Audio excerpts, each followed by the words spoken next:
Hi everyone, my name is Iris Ramirez and today I will be presenting the Nguyen's family case with the focus on the dysfunctional roles that have emerged in response to Tony's substance use and how these roles function to maintain family system.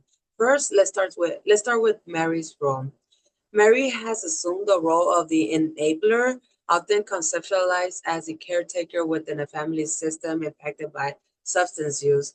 This is evidenced by her consistent minimization of Tony's alcohol use, framing it as a necessary response due to occupational stress. Additionally, she actively facilitates the behavior by preparing his drinks and intervening when the children express concern. In doing so, she reduces immediate conflict, but ultimately reinforces the maladaptive patterns and protects Tony from accountability. Secondly, Loretta's role. Loretta embodies the lost child role. She is described as withdrawn, often retreating to her room as a means of coping with the family's emotional climate. Rather than engaging in conflict, she disengages entirely, which allows her to maintain a sense of internal safety. However, this pattern contributes to emotional isolation and reflects an unmet need for connection within the family system. Thirdly, Mark's role. Mark has adopted the hero role. He actively redirects attention from away from family dysfunction by emphasizing his accomplishments, such as his involvement in athletics and music. This behavior serves a compensatory function, attempting to restore a sense of pride and normality within the family.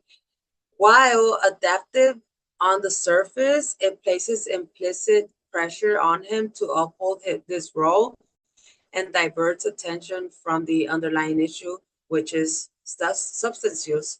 Fourthly, Donnie's role. Donnie has taken on the scapegoat role.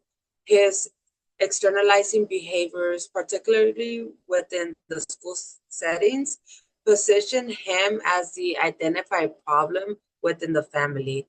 Both parents could attribute disruption to him, which effectively shifts his focus away from Tony's alcohol use. From a systemic perspective, his behavior reflects the broader dysfunction within the household, even though he is disproportionately blamed for it.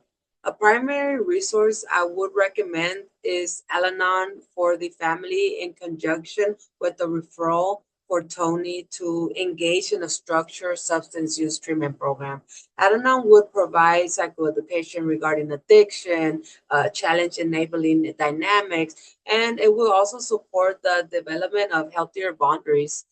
At the same time, individual treatment for Tony would address his denial and alcohol dependence, targeting the root of the family's dysfunction. In summary, each of the role functions to maintain a fragile sense of equilibrium within the system. However, these patterns ultimately perpetuate the dysfunction rather than resolve it. Thank you very much.